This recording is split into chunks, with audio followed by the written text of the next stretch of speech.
Welcome back to the Weekly Juice. As always, Ryan and Cory here joining you for another episode. Today we're going to update you on our real estate journey and let you know kind of where we're at in the process of securing homes and renting them out to people.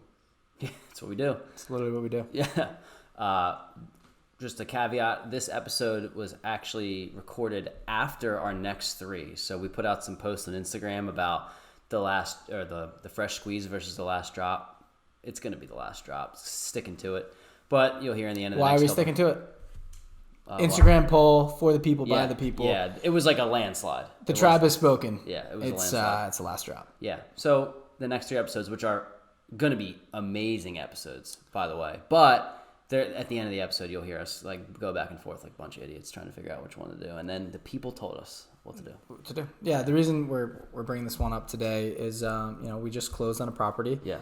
We're super excited about it, and we want to, practice what we preach, right? And kind of tell you guys about it, let you know kind of the experience we went through, and hopefully it'll help you on your journey. Yeah, we want to go through the entire process, right? So we figure that we can interview a lot of people and talk about what they do, but talking about what we do kind of sends some validity to our story. And also, we just want to share it with other people because I think there are other people that are right in line with the process that we are. And hopefully we help you, right? Like that's our goal. 100%. And just to show, like, if we can do it, you can do it.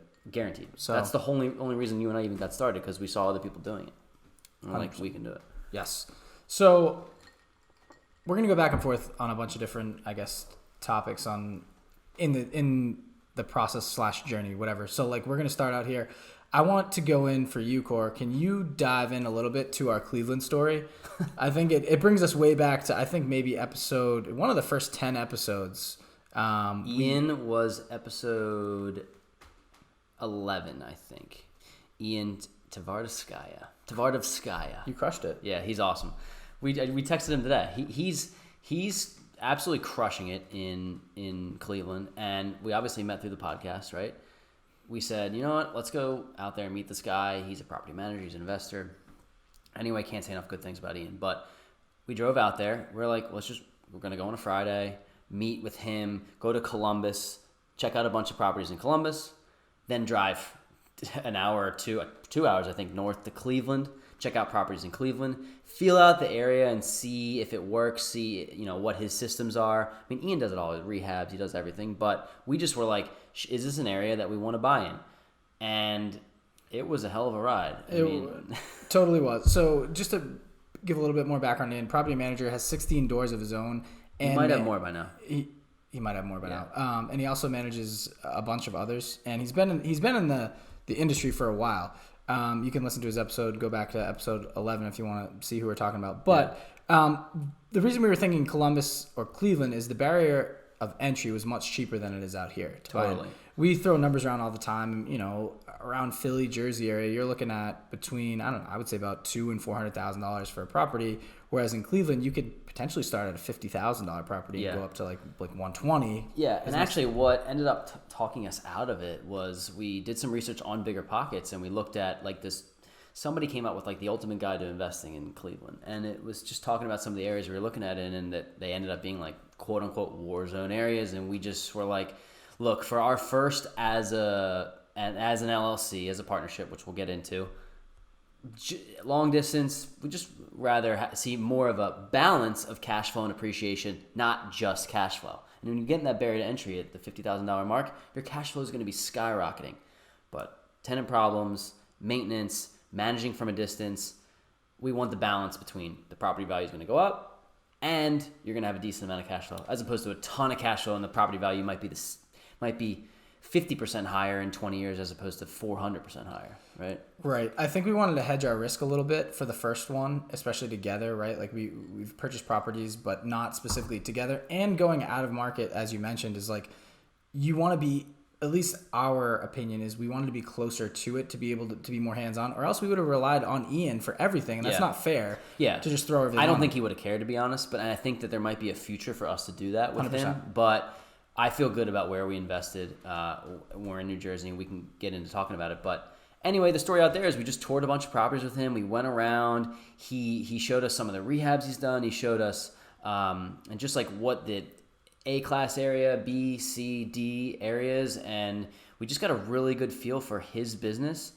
And it's, again, organic networking. It was a great trip. That was phase one for us. Exactly. I think. It was awesome, and we were talking on the ride back, 7-hour ride back. Obviously, we had a lot to talk about, but it was just kind of cool to say, hey, listen, like in a couple months, we're going to be able to look back on this, and regardless if anything comes to fruition, this is part of our story. Exactly. And it was amazing. It was awesome. I had people hitting me up. They're like, why the hell are you in Cleveland during the middle of a pandemic and in the summer? I was like, invest in real estate. Yeah, exactly. And Ian's going to be a friend for a long time, and 100%. hopefully a business partner at some point, So Yes. why we had this conversation, like, why wouldn't we do something like this? It's an investment in ourselves, and it's just a cool thing to do, and it's better than just sitting back and waiting for the game to be played by itself. Like, you got to go play it. So we made a decision. We called each other and said, hey, should we do this? It took us literally 5 seconds to decide, and we were like, let's just give it a try. It took us a lot longer to decide whether or not we were going to actually purchase the property or not. We were going back and forth for a while, but I'm really glad we made the decision not to. At the end of the day. At the end of the day, knowing what we know now, yes. I am purely based, had nothing to do with Ian. It was purely based on the area. It was labeled a war zone. We read a lot about it. Yeah. It was going to net us $700 a month in cash flow, which is, it's very, or was it more than that? Bruh. It was like a triplex. It was like $1,500 a month in cash flow. It was insane. All right. Well, now I feel a little bit worse. But either way, it was far away, and we drove by the property, and you know, there's a bunch of different. I think we talk about Rio's episode, where he's like, I look for places that I'd invest in places where I'd want to live. I wouldn't live there. We drove by, and we didn't even want to pull up to the front of the house. Really. Yeah. We were three houses down. And I'm sure there are great people that live there on those neighborhoods, and it's it's all about managing your tenants and getting the right tenants in there. But it was a risk that we just weren't willing to take at the time. Yeah. And you need to know yourself. Yeah. Right. Your gut will tell you something too, and exactly. We're glad we went down that route. And then after we came back from Cleveland, we said we were in the process of trying to do this formation of the LLC. Right? How do we get started? And it turns out that the organic networking struck again. I have a mentor. His name is Drew. We haven't had him on the podcast yet, but we will. And he owns an investment company in Philadelphia. He hooked us up with our lawyer in New Jersey. And he said, his name's Tom. We don't have to give last names or anything, but his name's Tom. And we said, Tom will hook you up with getting your LLC started. I'm like, great. We called Tom. And Tom did everything start to finish with the formation of a 50-50 partnership LLC. Yep. Right? It was $450. So just to give people some context there, that may be a little high, I think, but we wanted to make sure that a lawyer looked over everything. I'm sure LegalZoom's great. I haven't done anything on there yet, but we wanted to make sure that a real estate attorney looked over everything and just made sure that the operating agreement was set, and we thought it was worth the investment, $450. 100%. And there's a bunch of different factors of the $450. It's not just, I don't have the exact breakdown of it, but it's all in. It was $450 for the LLC. I think the formation of the LLC was only $150. Right. We had to pay Tom for his time. He probably charges $250. Even if it was an hour or two, that's really what lawyers get paid, $200-$300 an hour. And just knowing it was legitimate and we could actually talk to a physical human being was so much better than going online. At least for us. It's a good person to know. He does evictions too. So look, you're in the real estate business. I hate to break it to us. We'll have an eviction. It's probably multiple, but just is what it is. So it's good to know that person who does the real estate from the LLC formation side, and he also does evictions, and he just knows the law. So if I ever have a question, we're calling Tom, and he gets it. So it's good advice for people out there that if they want to start an LLC or form a partnership, I think it's worth the $450 to get a lawyer. I couldn't agree more. And I also lucked out with Tom, and he's also on the board for a lending company. Yeah. And we were spitballing questions that we've gotten on the podcast and we've tried to answer, but we had the professional answer them for us, and we felt like he was the guy. Yeah. And it's been great so far. So all it is, we said this multiple times, putting our message out there. I just literally at Thanksgiving spoke to Drew about this. Drew, I met with him for coffee, talking about my mentor.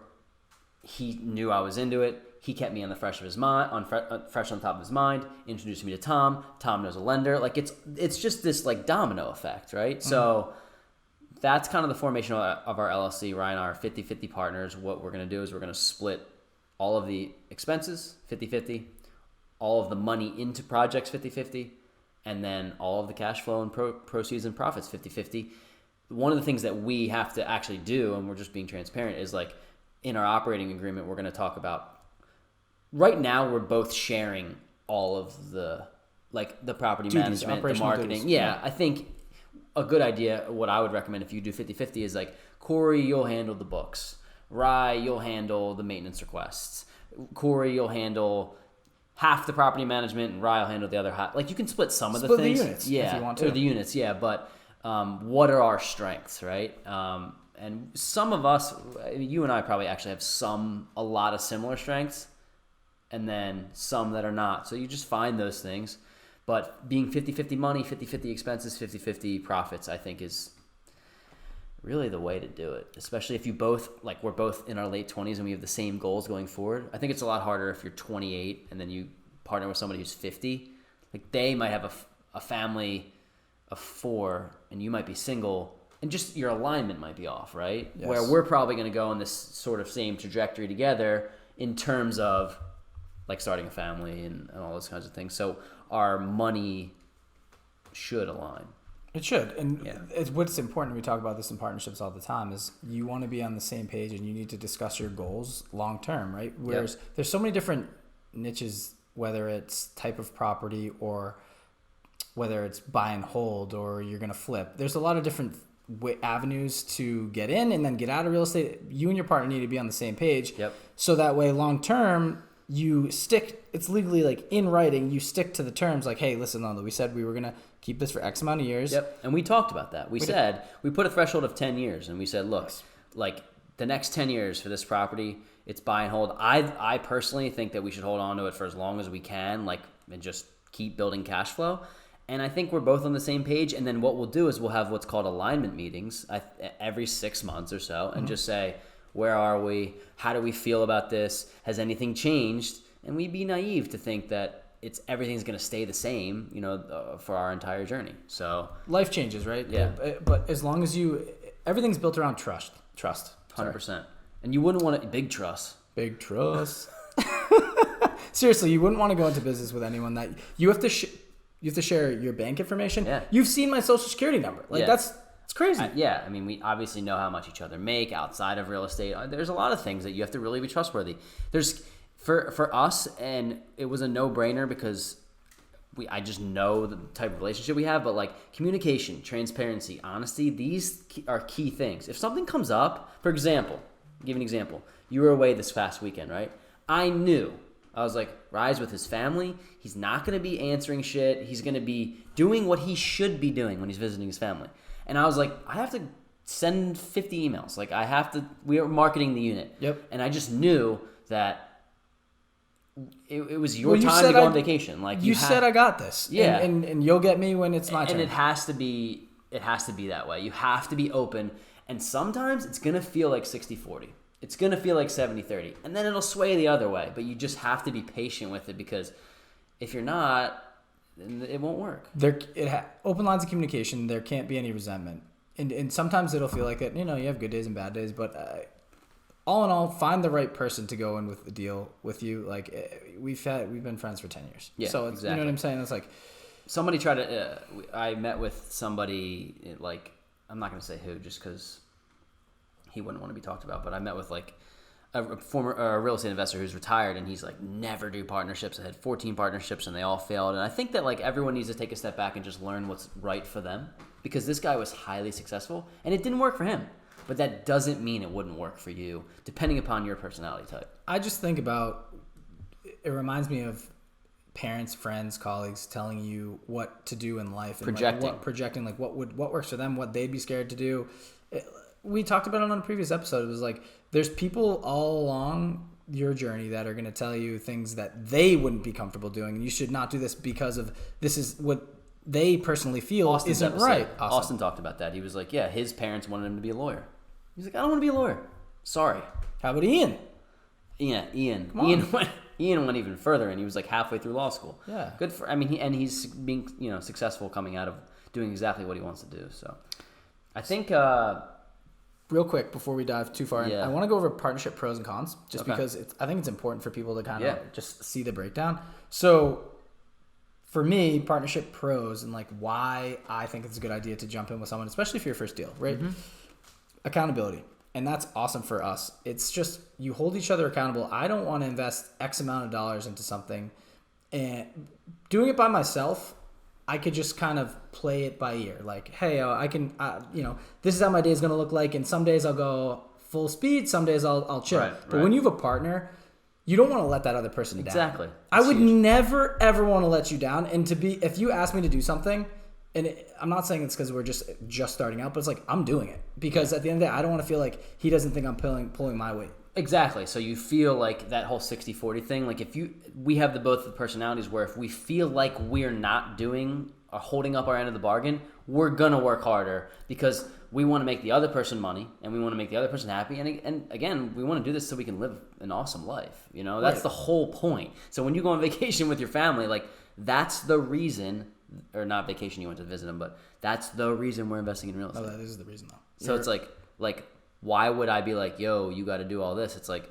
dude, you just spent X amount of dollars, put it into a deal. You want to get this cash flow so you can be more free and spend time with your family. But anyway, that's I couldn't agree more. So you also get assistance with analysis. We talk about this. It's kind of like it's almost training your brain and going through. You're almost working out, trying to better yourself and perfect your craft when going through like property analysis. It's so much easier to have two people going at leads rather than one person. Yeah, and answering emails and communicating with tenants as long as your lines of communication are the same or in sync. But you said something the other day that I never would have thought about, and I forget what it was. It was something with a tenant, where prospective tenants. We're going to get into what we're doing with marketing. And I was like, wouldn't have thought of that. And it's changed the perspective of how I think about, marketing our property to our tenants. So that's cool. Yeah. Yeah. I don't even remember what it was. So it wasn't that important, but yeah. I'll take the compliment. Confidence and motivation. Put it this way. It's just, you jack each other up. You get excited. It's something about like when something good happens, you can get excited all day long by yourself. But when you think about like when you're watching a funny movie, how much funnier is the movie when you're with your boys there with you and you're laughing so much harder because you're having a good time than I'm having a good time. I think it softens the blow for things bad that happen too, right? Because it's almost like you can make light of it. Like I remember when something happened in the properties that I own by myself, and you kind of dig yourself into this like hole of like, how am I gonna fix this? And it's like, first of all, you're gonna fix it. It's not that hard. Just realize that. Stop being an idiot. But two, if you have something happen when you're like, yo, like a tree fell in the yard, like it's kind of like, guess we got to deal with this. And you just are like, you have 50% of the thought process that's being handled by someone else, and you can both go in together. Right. Just fix the problem. You're cutting the expense in half. Yeah. But in addition, it's mellowing the other guy out. I know, like specifically the other property, you were like, that had to pay $1,200 for that. I'm like, dude, that's what you signed up for, and you're like, I know. I just kind of wanted to say it. Yeah, I just wanted you to feel bad. You'll be good though, and then you just balance each other out. You know what I mean? Like Yeah. it's kind of reassuring each other and having, like I said, confidence and motivation. But it doesn't work. I think more often than not, it actually won't work because people shouldn't just do it with their best friend. Like that's you want to find someone that has strengths where your weaknesses are, so you balance out. Granted, I think you and I had, like we already talked about this. We have a lot of complementary qualities, but I think there's other things that specifically you are go, and it's checks and balances, which is phenomenal. Yeah. Because you're like, hey, did you do this? And I'm like, dude, give me 5 minutes to breathe. But I'm like, holy shit, I didn't do that. I got to do it. Yeah, I have, and it's part of the things that I need to do to like actually relax. But I am like that. I'm like, I love it. Like, I love it. It's sometimes it's like, oh dang, like I got to do something else first. But I'm like, wait, no, we need to get this done. Yeah. I'm just thinking about right now, like. Right now we have something that's pressing, and Right. we're going to talk about that in a minute. And that's something that we need to do because essentially every day we lose money. Yes. Not now. Starting next week, we will. So Last thing I want to touch on is expanding your network and pooling resources. So think about all of we're going to talk about this in a minute, but like building our team we basically have two people to go outsource and use our networks to fill the team, which is I got amazing. the realtor, you got the lender, I got the handyman, you got the title company. Like, it literally was like we just... That's perfect. Yeah, It's we're going to hybrid. talk about that in a couple minutes. Is that... We can transition there. I will just say we hyped up partnerships. There are some cons. Okay, I do want to cover those really, really quick. Yeah. So when you're vetting it out or like interviewing and figuring out who you want as your partner, just know there will be personality conflicts, and that sucks. You can ruin a relationship. You can. Totally. If you think about it, if you don't think about it holistically, though. Like, you have to, when you get into a conflict, just take that step back and just be like, is this a big deal?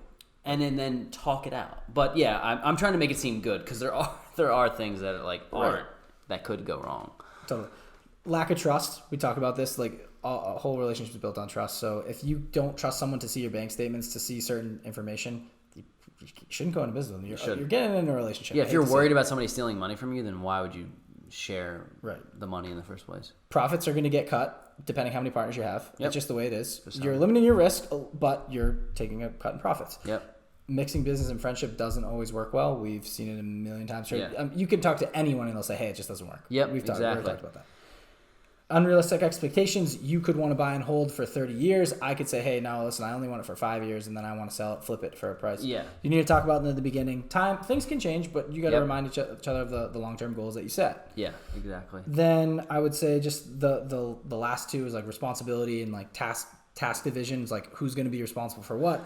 That you can feel resentment at certain times. Yeah, 100%. And I think that's actually something that you and I probably need to even get better at. Like, we could admit that we need to map out what each of us are going to be doing, because we haven't. And right now we literally, it was a week ago. So it's like we need to do that. But and then taxes at the end of the day, it's going to be kind of complicated. Oh, we got to split this. It's actually a 50-50. It'll be okay if you have a great CPA, you'll be good to go. But just know that it's not just filing for one person. And that's why when you're in this scenario, it is, in my opinion, beneficial to get a CPA, because it would be hard to do it by yourself. But yes, 100% anyone. If you're going to go for it and create an LLC, just get a CPA. Exactly. Yeah. Okay. So we can go back now. We said we closed a week ago. We're going to talk about the search for our property, and we talk about the property that we closed on, and just part of the process and the way through it, and how we ended up coming, how it all came to be. So, long story short is I bought a property with like 18 months ago with a good friend of mine who moved to Wisconsin. Okay, and he worked for this group. How Keller Williams has like groups of realtors. Mm-hmm. So he ended up back 18 months ago connecting me with the CEO of the group. I just called him out of the blue, and I was like, Jeff,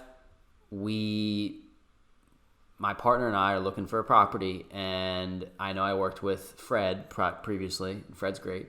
And he said, oh, yeah, I remember we spoke on the phone, and like he knew who I was, and he's like, I'm going to hook you up with the search. We're going to get you going. But the best thing that happened from that is that Jeff was looking for off-market deals for us. And it was because of a relationship that I had with the previous realtor who hooked me up with his boss, and then we were off and running from there. And this property was it's a duplex in New Jersey. And we ended up getting a good off-market deal because we had an advocate out there that was helping us find this property. So speaking of relationships again, essentially Jeff had a relationship with the seller. Yep. And he knew it was going to be the first deal with us, first of many. We're investors that were planning to do this for a long time. And he essentially took an interest in us and said, hey, listen, I'll cut you guys a deal where I'll trim up my commission on it. And if we can get it done, and because I know the seller, and I think it's going to be a good deal for both sides, basically. Yep. And for us, we were ecstatic because we've seen, and everyone that, if you're an investor listening to this, you've seen it, people are paying 20% above asking right now in the market. It's crazy. It's insane. And we met the seller. He's a good guy. But realistically, if this would have went on the market, just is what it is, it would have went for more than what we bought it for. It would have. So he wanted to get out of it. He made a profit. Good for him. He left us with one tenant in one side and then a vacant in the other side. And we're going to get into talking about that, but our vacant unit in the other side. But so essentially we were looking for a duplex because we wanted to go in as 50-50 partners. We wouldn't have turned down a single family home, but we feel like that our niche is in the small multifamily right now. And our threshold was $400 a month in cash flow.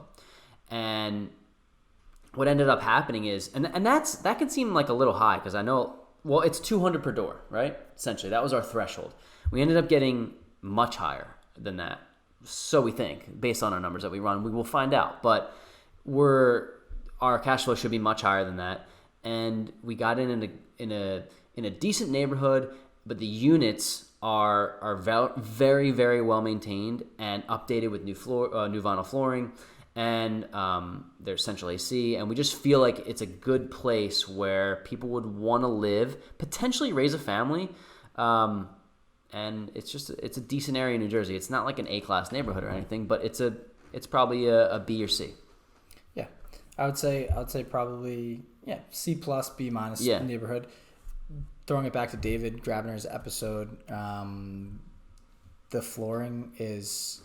It makes the whole unit. The flooring is amazing. It's got what is it called again? It's a vinyl flooring, or it's laminate. It's or LVP. LVP. Yeah, that's what it is. Yeah. And so luxury really, vinyl plank. Luxury vinyl plank. That's exactly what it is. It's like a light grayish white, and then the walls are white and gray. So it pops, and it's modern. What people are looking for today. So when you market it, people are like, "Ooh, I like it." It's not like these old carpets. I bet you have a bunch of properties in that complex that have, or it's like a HOA type neighborhood that have like just really old shitty units inside, and ours. We walked in, you see the outside and it's decent, but we went inside and we're like, wow, this is clean, this is nice. Yeah, purely based on those factors that he mentioned. It cost him probably $2,500 or $3,000 to do that, and it raised the value of the property. So we ended up closing about a week ago. We went through the entire closing process. We're used to it a little bit now, but we're happy to have our first property together. And we have, like I said, one unit that is a woman who works for Amazon. She's on Section 8, and she's awesome. So she has, and we can talk about. She's lived there for 10 years. She's lived there for 10 years. We will be raising the rent on her in probably 6 months or so, because she's paying well under the value, but she totally gets it. She understands. She wants to stay there for as long as she can. She's awesome. People get thrown off by Section 8, but essentially what happens is she pays, right now it's essentially 50-50. She pays 50% of the rent. The housing authority pays the other 50% of the rent. And she really takes pride in the unit. I mean, it's spotless when I walked in there. And I just think that you shouldn't judge a book by its cover when somebody says, do you take Section 8 vouchers? Because I think it's a lot of people that need the opportunity and are just great people that just don't make a lot of money. It's like really that simple. People get scared, but as soon as they hear the term Section 8, and they don't even know what it is. Exactly. So you got to do your research. Yeah. And for us, it was just a pleasant surprise meeting her. She was well aware that the rent was it hadn't been raised in 8 years. Like, she knew it was gonna go up, but at the end of the day, she takes so much pride in the unit. She writes down every single time something goes wrong with the unit. When a Section 8 home inspector comes in, she marks what they thought was wrong, what she thinks is wrong, how she can fix it. She's willing to lend a hand to fix it. Yeah. It's just a lot of different things where she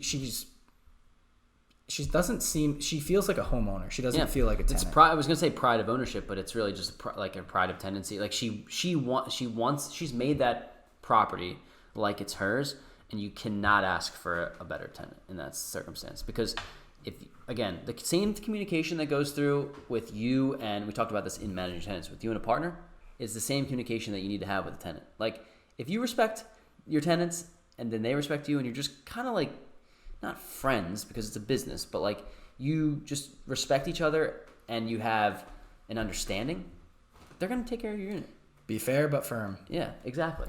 So we got a little bit out in this way. We're going to talk about the marketing for the tenant, or for the vacant unit. But do you want to go back and talk about? I talked about how I met, or how we got in touch with Jeff, our realtor, and then you had a connection with the loan officer and the title company. Do you want to mention that? Yeah, sure. I'll just kind of summarize everything here. But essentially, real estate is the business of relationships. And, we already had an episode on building your all-star real estate team. And it's all come down to former relationships and current relationships that I've had and that you've had.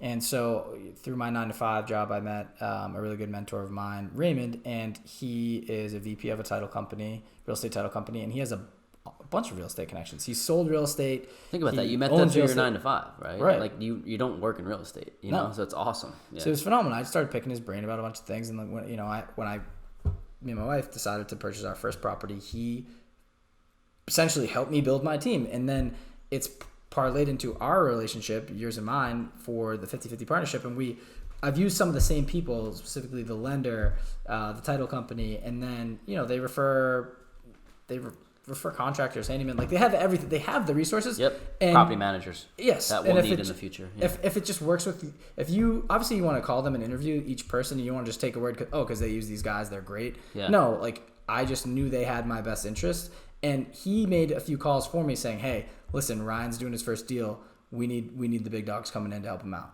Yeah. Because he likes me. Yeah. Because I've done so much for him, and he's doing so much for me, which is awesome. That's literally how it works. And to go off that, so you brought some people to the party, and I brought some people to the party, and that's kind of how this works. And we have this team that's forming. We have a handyman who's coming out next weekend to do minor fixes in the property that we negotiated some of the fixes with the seller, and then others that he said, look, I'm not going to do this. We said, fine, we'll bring in a handyman after. Rich, he lives in New Jersey, and I met him through another investor that I know, and he just does handyman work on the side, and he can fix a lot of things. So he's coming in, he's carving out 6 hours out of his morning for us, to go over checklist by checklist of all the things we need to get done. And all that relationship stems from is Rich coming to my personal residence and my other units, but coming to my personal residence, doing work, and me handing him a check for 20% more than he told me. Like, he's like, this job, he's like, this job is X amount of dollars. And I say, you know what, Rich? Thanks for coming out. I really appreciate it. Here's this, and then like a tip. And he's like, I'm going to carve out time to help Cory and his partner Rye, because he hooks me up and he pays me on time. And that's the whole point, like, of this business. You overcompensated him. Yeah. And he's just like, why would I not want to do work for these people, I'll say it time and time again. It's truly all about relationships, and it seems daunting. Real estate in general, and specifically relationships seem daunting to people too, because people think that it's like I gotta be handing out business cards by the dozen. Some people just want to talk and share their experiences, and like, what was the other episode we were talking about? It's not even released yet. You guys will hear it soon. But one of our guests says, do you know how often investors want to talk about their properties? Like, just ask them about their properties. They'll talk your ear off, and then you'll be a sounding board for them, and then you may have something to bounce off them. It's phenomenal. And I would, a lot of people are like, oh, I need to read this book, I need this. Just ask questions and organically have conversations with people. I'm telling you, that's how we got all our best leads. Yep. How we got all our best what do you want to call them, team players or members of our team that just do. If you also take care of them, I would say, like, think about like when the holidays come around, shoot them a Thanksgiving text. Hey, just want to say happy Thanksgiving. It's like super basic things you would do with your friend. These are your now colleagues and / somewhat friends. And tenants as well. Like, send your tenant a Mother's Day gift, right? We talked about that. Like, send your realtor a birthday gift. Card. Like, yeah, it's the little things that go a long way. Think about you if you got a random birthday card from your Anthony realtor. sent me a Starbucks gift card. Yeah, like, he's our lender. Come on. I gave it to Allie. She loves Starbucks. But yeah, like, it's like, I thought about that. I was like, he did not have to do that, At all. Yeah. So we're going to use them again. I mean, that's the whole point of this, is that we have goals set up where originally my goal was one property a year. I don't know, man. Yeah, right. Yeah. You're going to blow by that. Yeah, so... You already did it this year. Yeah, I did, but... I'm just saying. Yeah. It's funny how you put things into the universe, and if you want them bad enough and you talk about them enough, they'll happen. Yeah. I mean, I like wake up in the middle of the night thinking about real estate, so that's part of it. But not really, but it's just that if you dedicate yourself to something and you want it bad enough, I think that you set a goal and maybe you end up beating that goal, because if you want it that badly. So it takes action. We're just getting started here. This is not to toot our own horns at all, but it's just like we're happy about the progress, and we're going to keep going. Yes. So. Cool. So we keep hammering the point in here about relationships, but we get the question a lot. We've asked it a lot. It's like, hey, okay, we're set up with a 50-50 partnership where we specifically decided to do an LC. What's the deal with banking? Like, how should you set up your system of collecting rent from tenants, paying your mortgage, and then collecting cash flow? It's actually a great point. Go ahead. So just to explain what we did, it was another relationship. We asked, hey, do you have a banker? We want to build a relationship with somebody. We don't want to just go to a random bank and Well, you open asked up an account. So title, yes. yeah. So I asked Raymond, I'm like, hey, listen, like, who do you use? It's like, funny you ask. I have this woman that I want to introduce you to at Wells Fargo. She's awesome. And to top it off, Wells Fargo, they're one of the most popular banks to lend for mortgages. Yeah. So I was like, okay, cool. Like, we want this. Long story short, we went down to Wells Fargo, met in person with this woman, and she was phenomenal. She answered all our questions about business lending and whether we should open up a personal account or a business account, how we're gonna split, if we should have a checking or savings, and kind of dove into what was the best for us at our current situation. I think the point to hammer here is that if you start an LLC, and this is what we learned kind of the hard way, if you start an LLC, you form a partnership, you have a business entity. Just because you do that does not mean banks are going to lend to that business entity. In fact, they didn't. So what Ryan and I had to do is we put the property in our own name. Then we run the cash flow, the expenses, the profits, all of that through the LLC, build up some credit, get some steam rolling, maybe buy another property in just our own names. We can potentially transfer it later into the LLC, build up that business within the LLC where you can see checks coming in, expenses being paid, all these things, and then you can start the business lending out of the LLC. And I think that's what's important for people to know. You're not just going to open up an LLC and then banks are going to say, oh, you have a business? Here, we'll lend you. Like, we have to build up that reputation within our LLC. So we're going to run all of our cash flow and everything through there. And once we have a couple properties under our belt, then we can talk about commercial loans and business lending and getting 20-year notes and all the things that the Stealthy Rich does that they do on their with their LLCs and their businesses. Yes. So awesome point to bring home. Yeah. So let's talk now. Let's transition. We talked a little bit about Section 8 and how people, don't be too scared of Section 8. It's so daunting. However, we had a pretty interesting story, and it has not been the easiest walk in the park for us. No, it hasn't. But I think it's COVID mixed with Section 8. It's the perfect storm. Fair. That's fair. Right? Because what happened was, so the way Section 8 works, at least in New Jersey, is that once a year you can raise the rents. So long story short, I guess our tenant is probably paying 60 to 70% of fair market value currently. Okay, so she really needs an increase, like 30% or so. She knows it. She's willing to help, to pay it. But what happened is that we had to come and go in contact with Section 8, the housing authority, and just finding out the details of transferring the ownership and the details of how do we go about the process of raising rents. So you and I must have sent 10 emails, literally left a voicemail with every single person that worked at the office. Probably 40 voicemails. Yeah, and sometimes you just have to do that. We showed up at the city hall of the town where the housing authority was, and the police officer outside was like, yo, you guys literally can't be here. And we're like, why not?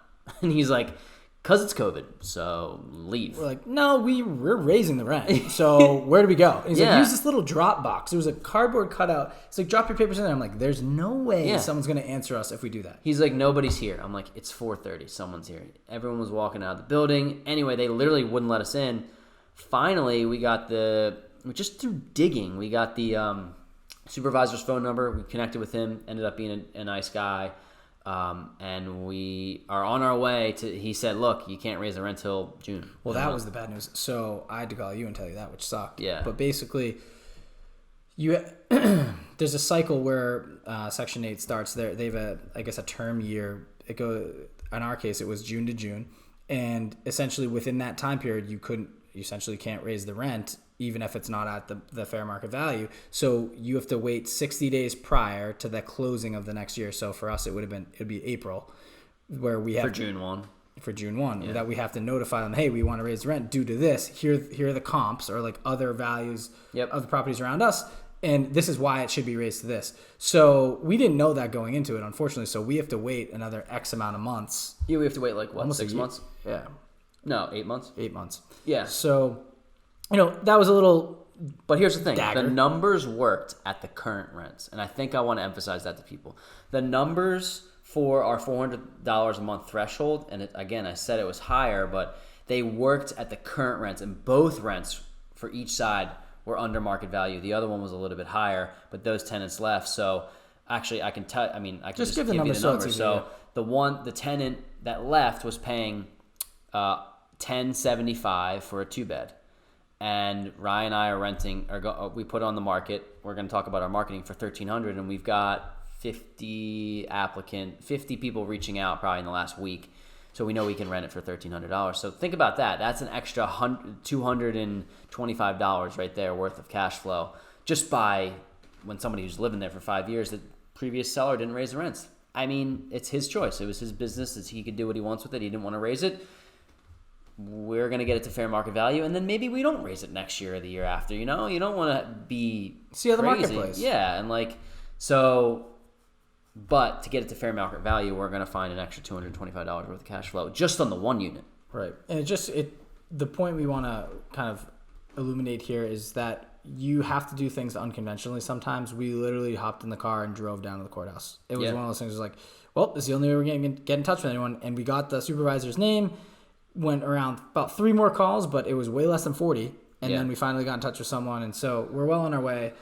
Right there, but we are now. It's kind of funny. We have one of the units is Section 8 that we're going to learn the whole process, and then it's going to help us for the next one if we want to go plug two tenants in for Section 8. Yeah, but, somebody from Section 8 just reached out to us, and I said to her, I said, I don't have a lot of experience yet with it, but we're not opposed to it. So just let's talk about your story, and then we can get into that now, the marketing process for the vacant unit, like what we're doing, right? Yes.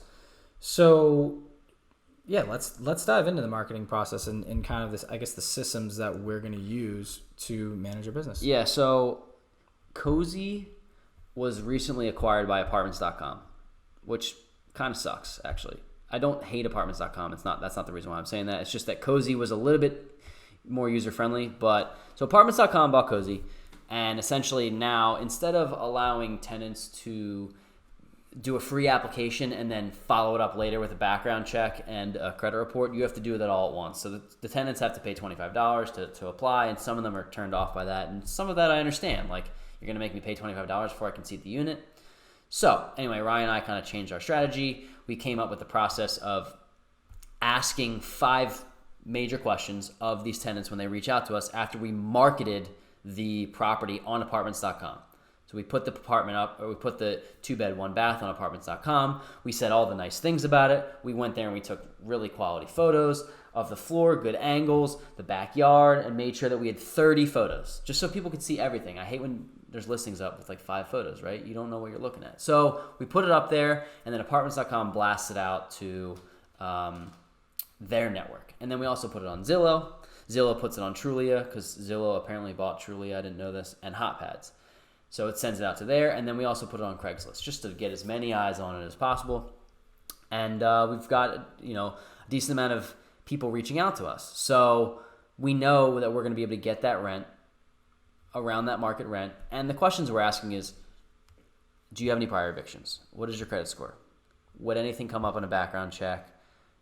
What do you do for a living? How much income do you make?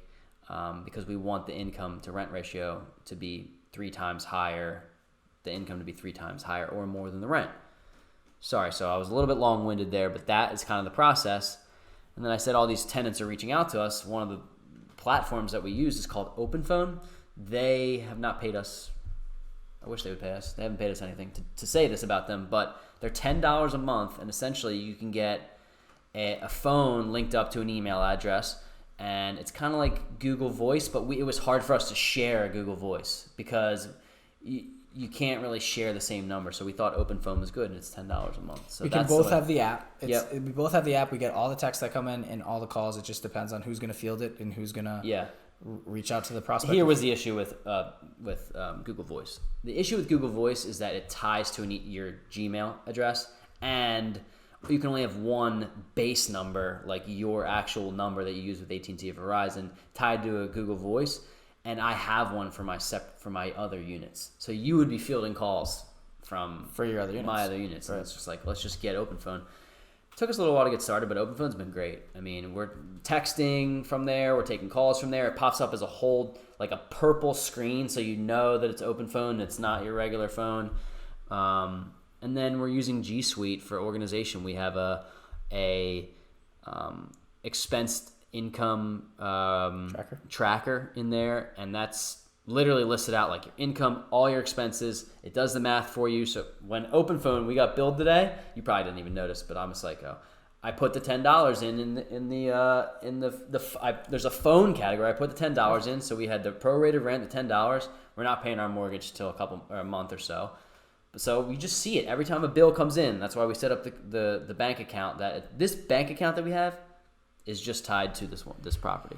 Can't say more amazing things about Open Phone so far. We've had such a good experience. I would say G Suite is something we live by too. So people talk about Excel and Microsoft Word and all that stuff. But like for G Suite, essentially what you can do, it's essentially an Excel spreadsheet that you can share and be editing at the same time. Yeah, it's a Google Doc, Excel spreadsheet, your email. I mean, G Suite's got it all figured out. G Suite's like the whole encompassing thing. It's amazing. So it's I think we're gonna run our numbers from there.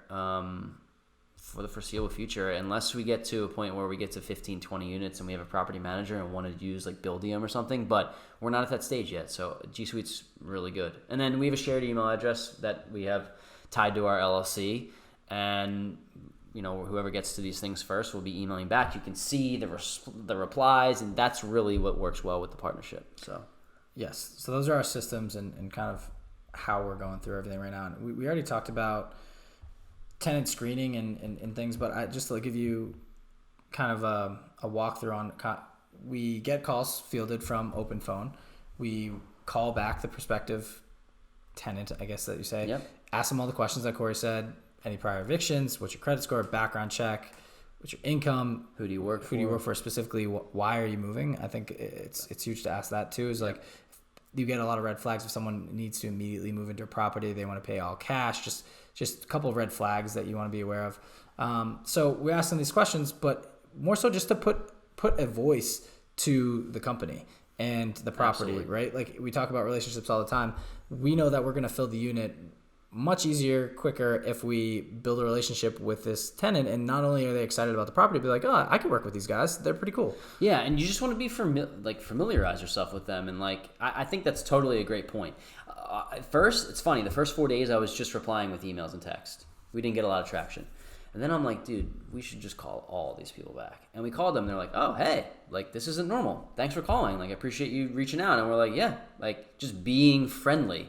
I don't want to use the word being cool because it's just being real and being friendly. Genuine. And just genuine and what's your situation? Caring about what their situation is. We've got calls about people who are telling me they used to be homeless, And I'm like, I don't know for a fact if I'm going to be able to rent to this person necessarily, but I'm all about giving second chances in the right scenario. So that's what we do, right? It's been fun kind of to I called you today. I go, dude, this is kind of fun. Yeah. I just to get to know, I'm a people guy. Exactly. So we're in the people business, bro. Yeah. I mean, that's what it is. It's cool to get, you're going to do something nice for somebody. You're providing a home, and it's cool getting to know everybody's story and where they're at in life. And we've rented before. So it's so cool to I'm putting myself back in the shoes of when I was renting. So specifically, I thought about, we can talk about this candidly, is when you go to apply for am I going to fill an application for a property and pay $25 before I even see it? Probably not. Probably not. So that's why we shifted, right? We said, okay, we're going to ask the 5 questions. We're going to get them to see the property. And then we're going to say, look, if we're serious about you, we got to have you fill out the application and do the background check and the credit report because we need to verify these things. And then they're like, oh, okay, I have a chance. Not a freaking number that's applying to a bunch of places. Why would they want to? It's like applying for a job where your resume goes in the black hole. Yeah. If you don't put a face or a voice to the name. And if you want to outsource these things, we're not saying that you as the business owner has to be the one that does this. Hire a property manager, have them do it, which I think we will get to a point where we do that. But for now, it's almost like our baby, and you don't want it to be. We want to make sure that we're communicating the way that we would communicate, not that voicing from someone else, right? You need to go through. I firmly believe you need to go through the experiences first time around before you hire it out to someone else, because then you know what to expect. Someone could charge you way more. You're like, wait, you're gonna charge me X amount of dollars to do this when I know I can do this, and you way can cheaper train too. And you can train the property manager to do your style. Exactly. Yes, totally. Yeah. So another thing that we do, and to set up showings, we just found this out because of COVID and social distancing and people not wanting to get too close, we've set up Calendly appointments where you can literally set up a link on Calendly. You can share your calendar. They don't get to, the people don't see your other events on it, but you can set up, I'm free from 9 a.m. to 12 on Saturday. I'm free from 6 to 8 on Sunday. I'm free from 5 to 9 on Monday. And you can put it there, send them the link, text the prospective tenants the link, and then they can click on a 30-minute time frame to come out and view the property, and then when they leave, somebody else can come in, and that way it's not like this big open house, right now, because it's probably not the smartest thing to do where you have 25 people showing up. And quite frankly, I don't like the dynamic of that anyway, because it's like competition. I mean, maybe for a landlord it does push tenants to move a little bit quicker, but I'd rather have my time to just look, I'm just going to carve out 3 hours. I think you're busy, right? You'd probably do it, or you definitely would do it if I was busy. I'm going to carve out 3 hours. One day, I'm going to take 6 appointments. We're going to talk about it, and then we're going to make a decision. We talked about it. It's important, at least for the first one. I think it's important that we're both there. Yeah, right, for the first couple of just to get a feel for it. Like, This is the vibe. I want to know exactly, if I can't make it, what I'm getting Cory into, and vice versa. And also, like, if we actually are going to, I hate to say hire someone, if we're going to accept someone as a tenant, I want to get to know them a little bit, and first impressions are key. It's a business partner. It's not even like a hire. It's like it's a partner. They're paying you. Yeah. It's interesting. So, that's our kind of setup here for showings with Calendly. I would say Coach Carson uses this too. I swear by it. He was the one who introduced it to me. I had no idea what Calendly was, and now I'm like, this is great. Like it's literally a link, and you can just select the time slot, and you get an email verification, and we're excited about it. I think we're going to be able to show the property and hopefully get it rented out a month before we even have our first mortgage. Yeah. Ideally, right? But you can pay property managers and you can pay realtors to list it and do it for you. Oftentimes they'll take first month rent. For us, it wouldn't be the end of the world if we did that. Like if in the next week we end up not getting anyone, we'll probably say, hey, Jeff, can your team take this off our hands? Just because we're busy and I don't have 4 days a week to go show the property, right? Right. So just to recap for people, the duplex in New Jersey that we're purchasing, or we already purchased, it is a 2-bed, 1-bath on one side and a 2-bed, 1-bath on the other side. We purchased it for about $175,000, and essentially the current rents are about $2,025. That was with both tenants in each side, $2,025. So the one unit rents for $950 with Section 8 total, which again, $1,200 to $1,300 is fair market value in the area. So we're probably going to be able to get $1,300 for the other side. Just with $1,300 on one side and $950 on the other side, we're thinking it'll be somewhere between $600 and $700 a month in cash flow. Once we get the other side to maybe, let's say we get it to $1,200, we're probably going to be at around $800, $900 a month in cash flow, potentially higher. And those are conservative numbers because we're using, we put in 6% just to be conservative, 6% for vacancy, 6% for capital expenditure, 6% for maintenance. So that's 12% for essentially CapEx and maintenance there. And, we use those numbers. We did not factor in property management, which is, I know we've talked about that, to factor in our numbers. That's not a part of this equation. We will for next time. But we will for next time. Again, either way, what we'd be doing is just taking out a portion of that cash flow and paying ourselves for now because we are the property managers. So, yeah, $600-$700 a month in cash flows is really good in this area. We're excited about it. We got a good deal, and I think that once we can get it stabilized, it'll be even higher. But we'll update everyone on where we, maybe we have to replace the furnaces in the first year. We won't make that cash flow, right? But in the future, we will. Projections right now. Yeah, exactly. That's all you can do. And that's why you have your income expense tracker. You can reflect back and say, we projected $600 to $700, we made $555. Okay. It's good to know. It's just so instead of 12% for vacancy and capital expenditure or maintenance and capital expenditures, it was actually more like 14%. Maybe next year it'll be 9%, So it's never going to be an exact science, but it's just good to know. I think I'm going to start using the 6%, 6%, 6% as opposed to 5, 5, and 5 for the vacancy, CapEx, and maintenance, just because why not be more conservative with COVID and just I'd like to err or edge on the side of caution and conservativeness saying this wrong, but like whatever. I like being conservative just in the fact of like, okay, at least I'm covered. Yeah, exactly. And we're talking about, when we say 6%, we're talking about of the total rent. Yes. Just so people know. All right. So that brings us to what? Last drop, baby. Last drop. Told you. Feels better. We knew. Sheesh. Damn. Yeah. So the last drop, and we said this earlier, but the next 3 episodes is our idiot selves trying to decide still, even though the people have spoken, the tribe has spoken, the juicers let us know that it should be the last drop. So ignore the name of it in the next 3 episodes. Yeah, we've confused people enough, so we apologize. It's not the fresh squeeze of the week. That was dust. My bad on that. So we're back to the last drop. It wasn't. If it's that not bad. broke, don't fix it, baby. So, all right, Cory, let's ask you this one. I think we each have one this week. I think you can go with that guy, and I'll go with that guy. So, what? I don't do that. Yeah, you do. Well, secretly you do. We can't use it. All right, we'll use mine. I guess I'll do this again. So, here's a book that I'm currently reading. It's called The Tribe of Millionaires. So, essentially, have you ever... I'll ask the audience this because this is how I felt. Have you ever felt like you're this... it's not to be... pump myself up here, but have you ever felt like you're the smartest person in the room, or you can't have certain conversations with certain people? Like Cory and I talk about this all the time. He's like, dude, you're literally the only one I can talk to about this that actually gets it and wants to live a certain way and is thinking about money and investing in a certain way.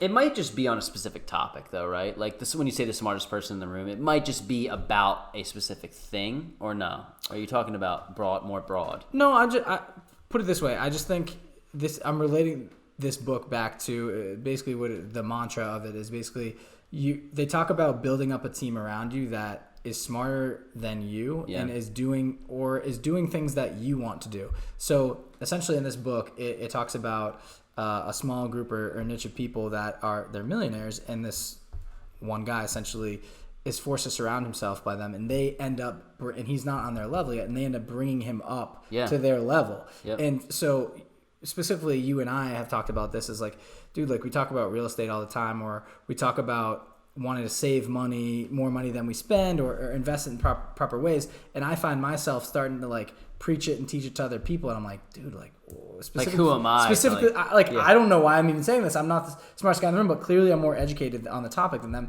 And I'm like, I need to now surround myself with other people and level up. Yeah. So, it took me a while to get to that and explain that. But I think this book is specifically for those people, is like, it just talks about, it's called The Tribe of Millionaires, and he surrounds himself with these people due to the death of his father. He doesn't even mean to do this. He kind of falls into it. And I'm almost done reading it, but I've been hooked as soon as I picked it up. And it takes me a while because usually I'm reading informational books on self-help and how to get better. This one actually is like a parable, and it walks through a story of how he comes to this. And it's fictional story, but based on real life events. These guys are New York best-selling authors that wrote it, and they all collabed.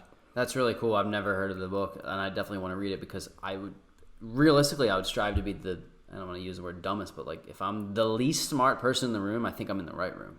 Because you can only get better. Exactly. Like that, you're going to get elevated to the situation that other people are in around you. So try to be the dumbest person in the room, people. Yeah. So I highly recommend it. It's for entrepreneurs out there and people striving to be great. Give it a try. And it's an easy read, super easy read. So it's called The Tribe of Millionaires, and we'll link it into our Instagram stories here soon. Awesome. Thanks for listening this week. Please like, subscribe, rate, review on Apple Podcasts. Really, really helps us out. We've had some really cool feedback so far. We hope to continue it. Guys, our next 3 episodes they're all studs, and they've just, in their specific niches and their specific industries, they're superstars, and I'm really excited about it. So, again, we've previously recorded them, but just a couple weeks ago. So it's going to be really, really cool for you guys to hear. Some of the names, if you follow real estate investing, you're going to know. So Get excited, and we will catch you guys here next Wednesday. Yes, sir. Thanks. Have a good one.